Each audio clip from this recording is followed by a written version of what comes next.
Pues amigos, en esta ocasión el programa de Robert se ha venido hasta una ubicación histórica de la ciudad. Nos encontramos en el Alcázar de Jerez, lugar precisamente que sirve de partida o de punto de partida para la historia que le vamos a contar a continuación a través de El Caballero de la Frontera. Les tengo que decir que esta es la primera publicación de la escritora jerezana que responde al nombre de Margarita Lozano. Margarita, muy buenas. Hola, ¿qué tal? Oye, que me alegro mucho de verte después de tantos años. Sí, bueno, y muchas andadas, sí. Y muchas andadas, porque yo no lo recordaba, pero tú me has hecho un poco mirar hacia atrás y recordar las entrevistas que ya hemos hecho nosotros. Sí, sí, sí. O sea que tú has tocado un poco de todo. Sí, bueno, siempre ligada al tema patrimonio y cultural, pero sí. Que es lo tuyo. Claro, sí, sí, sí.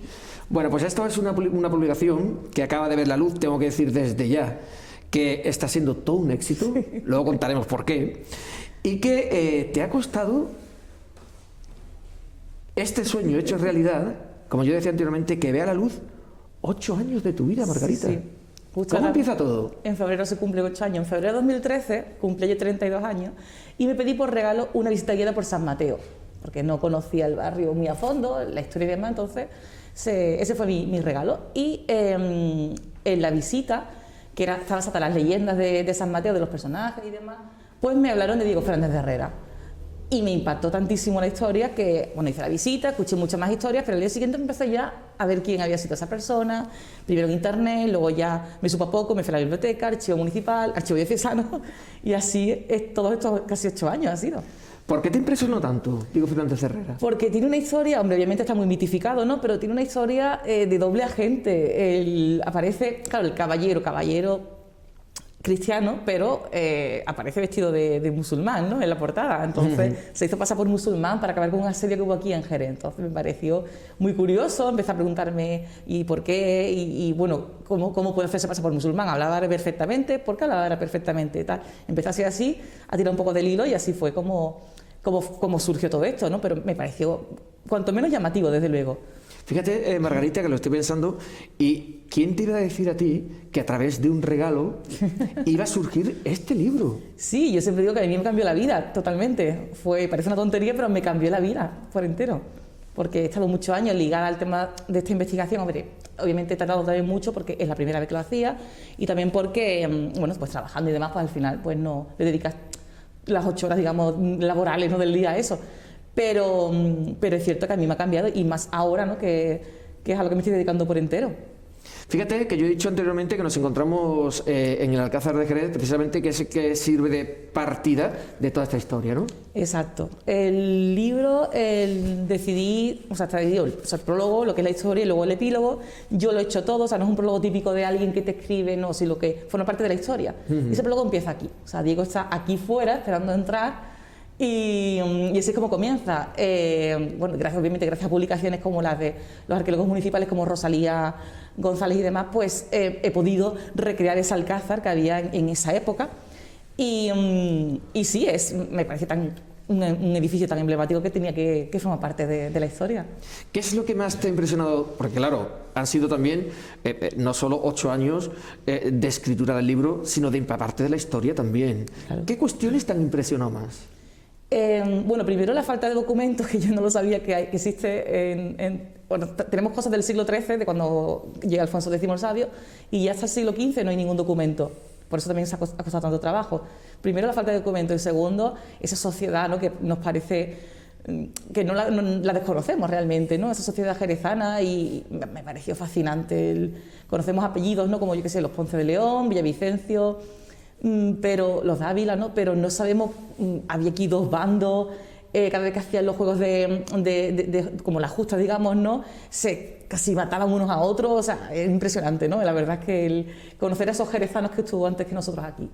O sea, que el estar ahora mismo aquí sentada, Margarita, para ti tiene que ser algo muy importante. O sea, quiero decir, tú estás ahora mismo no solo empapada de historia, sino de lo que ha dado de sí hasta ver la luz este libro. Sí, sí, exacto. De hecho, he venido mucho, tanto aquí como al Museo Arqueológico. En estos 8 años venía y una vez y otra vez, por eso cuando entré a saludar a Jesús como si fuera amigo, ¿no?, porque ya está harto de verme por aquí, me subí a las torres y porque necesitaba ponerme en situación, ¿no?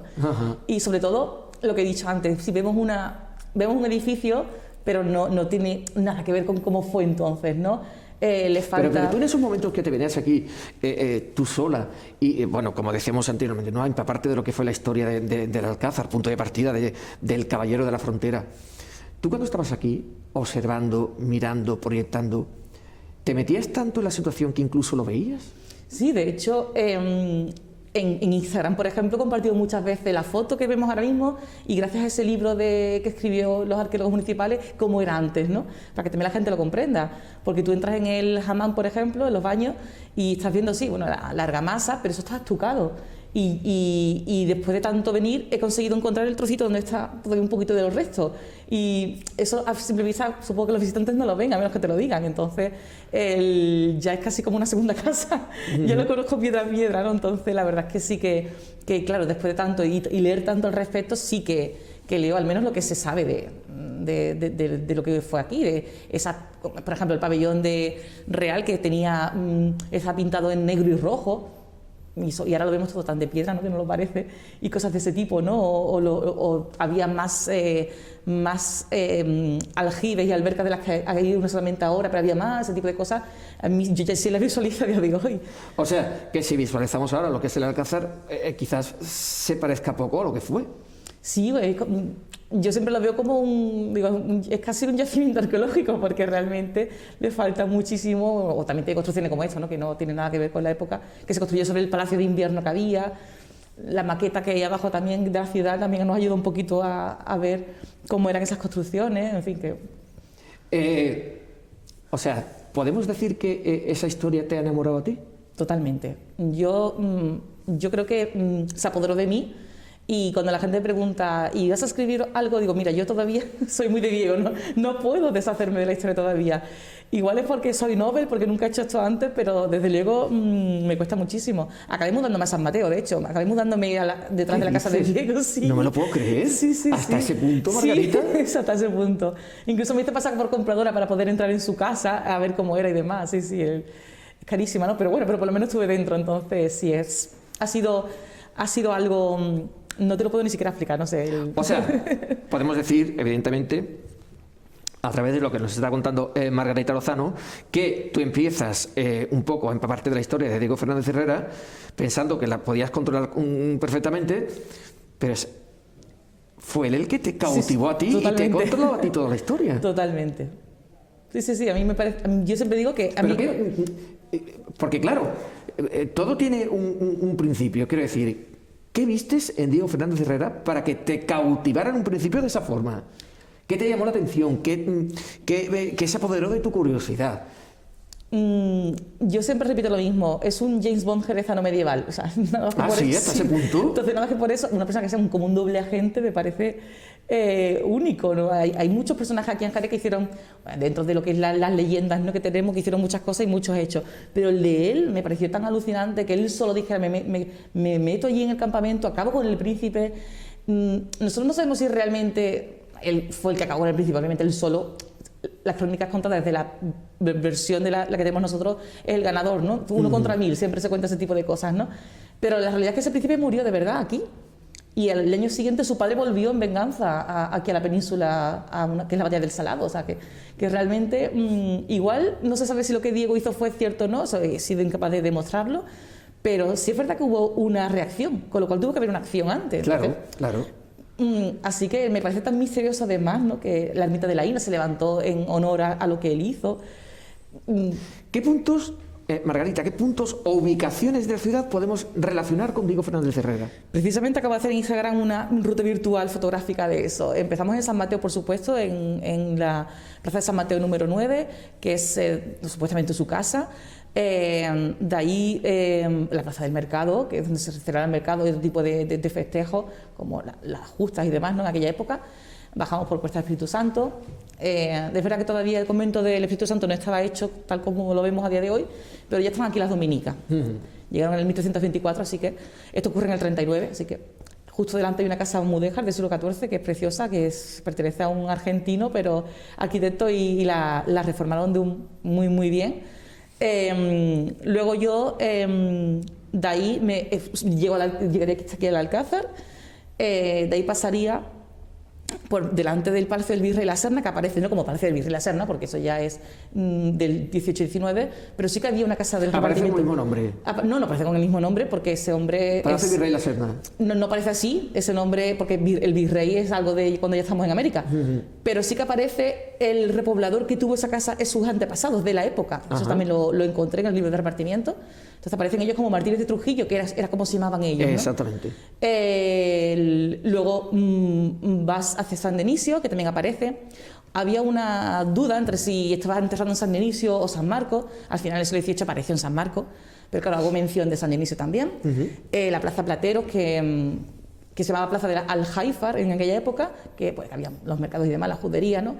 Y luego ya San Marcos, ¿no? Lo que es la iglesia donde se enterró. Eso es lo que es dentro del intramuro, por así decirlo, ¿no? Fuera el convento de San Francisco, que cuando era convento, o sea, con todo lo que es donde está la Plaza de Bastos y demás, ¿no? La ermita de la Ina y la barriada de la Corta, porque ese camino es el que llevan ellos en la ribera del Guadalete hasta llegar a la Ina, donde sucede la batalla de la Ina, que es la que él hizo.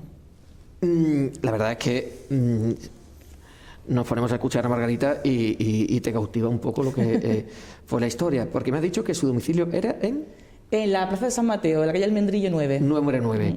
Vale. Cuando tú entras, que además nos has dicho anteriormente que te hiciste pasar por compradora, sí. ¿Qué sientes? Bueno, no sé, fue una porque explosión. Es que yo me lo estoy imaginando, claro, y decir, entre estas paredes, ¿estuvo o habitó Diego Fernández Herrera?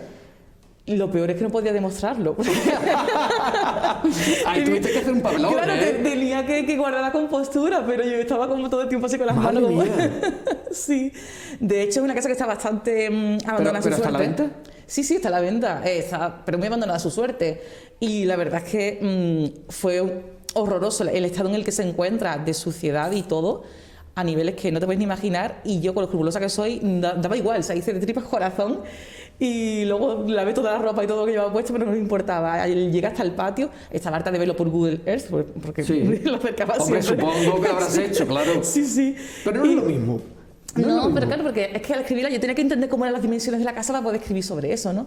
Y de todo modo, cuéntanos, ¿qué te encuentras? ¿Tú pasas a la casa? A día de hoy, la típica casa de vecinos que fueron después, que claro, se fue remodelando, ¿no? ¿Pero está habitada? No. Ah, pero ¿está abandonada? Está a venta y no vive ahí nadie, o sea, y no, ni siquiera son de aquí de Jerez las personas que la tienen, exacto.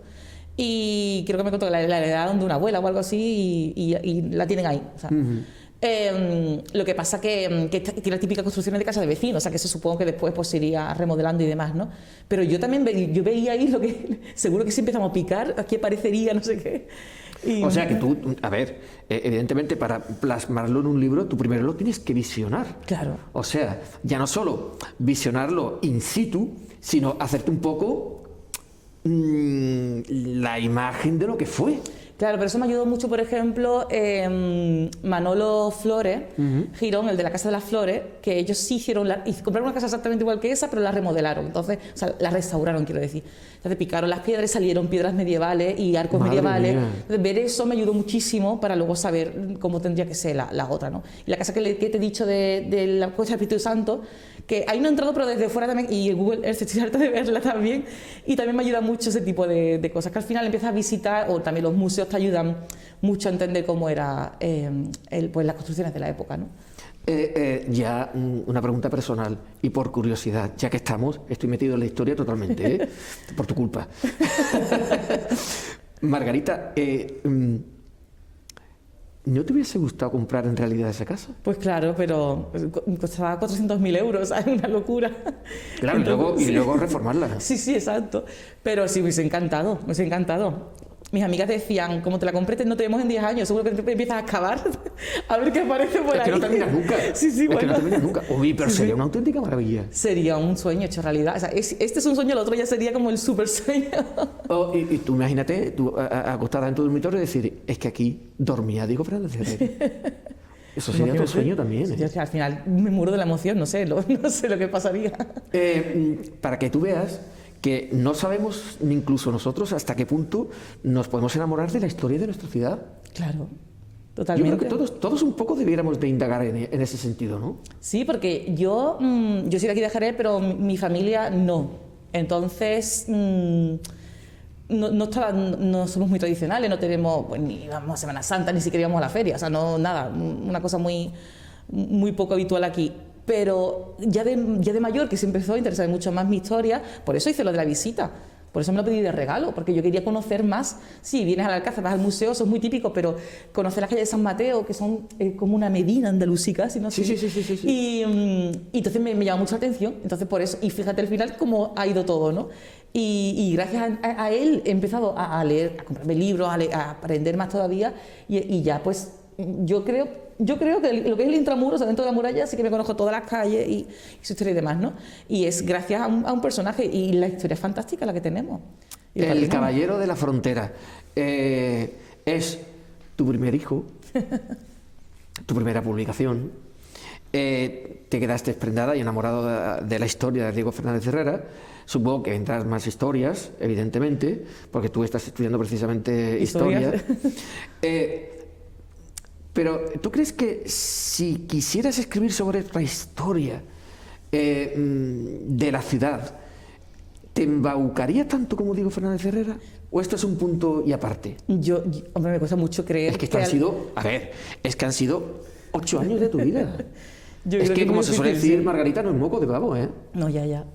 Yo creo que yo no me puedo imaginar que algo me embauque tantísimo, porque no me lo puedo imaginar, no me lo creo. O sea, llevo 8 años que no tengo otra cosa en mi vida que no sea este personaje. Entonces... O sea, Diego Fernández Herrera, un poco, Margarita, por decirlo de alguna forma, no solo te ha cautivado y te ha enamorado de su historia, sino que forma parte de tu vida como algo más. Sí, totalmente. ¿Tú creías, Margarita, porque hemos dicho anteriormente que la salida del libro ha sido todo un éxito, ¿tú pensabas que a la gente o al público le interesaría tanto la historia de nuestra ciudad? A ver, en parte las redes sociales, que es verdad que me gustan mucho y las tengo bastante potentes, veo un interés. Pero también es cierto que lo que hemos hablado al principio, he hecho tantas cosas ya y al final la gente sí te dice mucho, pero luego al final no aparece, que yo tenía un poco de vértigo al respecto porque no estaba segura de si iba a haber una aceptación o no. Entonces se disipó los primeros días. Se disipó el día que hice la firma el día 29, o sea, 5 días después de que saliera a la venta, y a la media hora, 20 minutos, perdón, dijo el librero que se han agotado los libros. O sea, es que es todo un récord. Entonces ahí digo, vale, o sea, realmente sí que está viendo la respuesta. Y yo creo que haber conseguido a través de las redes que la gente, en total, si sumas todas las redes, son unos 13.000 seguidores, se interesan por el Jerez medieval. Madre mía. Pues yo estoy orgullosa, desde luego, de lo conseguido. Bueno, pues ya saben todos ustedes que si quieren conocer precisamente lo que acaba de decir Margarita Lozano, el Jerez medieval y la historia de Diego Fernández Herrera, se tienen que hacer con el libro. Sí, yo creo que les gustará. ¿Dónde se puede adquirir, Margarita? Bueno, está disponible en todas las librerías. Y si no está físicamente, lo pueden encargar, que vienen en 2 días, o sea que no hay problema. Margarita Lozano es la escritora del Caballero de la Frontera, su primera publicación, que como ya hemos dicho anteriormente, me reitero en ello, ha sido todo un éxito. Y que, bueno, que no se quede un éxito en esta publicación, sino en las que vengan a continuación también. Ya veremos, a ver. Margarita, muchas gracias, ha sido un placer. A ti, gracias. Bueno, pues ya lo saben todos ustedes, si quieren conocer la historia del jerezano Diego Fernández Herrera, háganse con el Caballero de la Frontera de la escritora jerezana Margarita Lozano.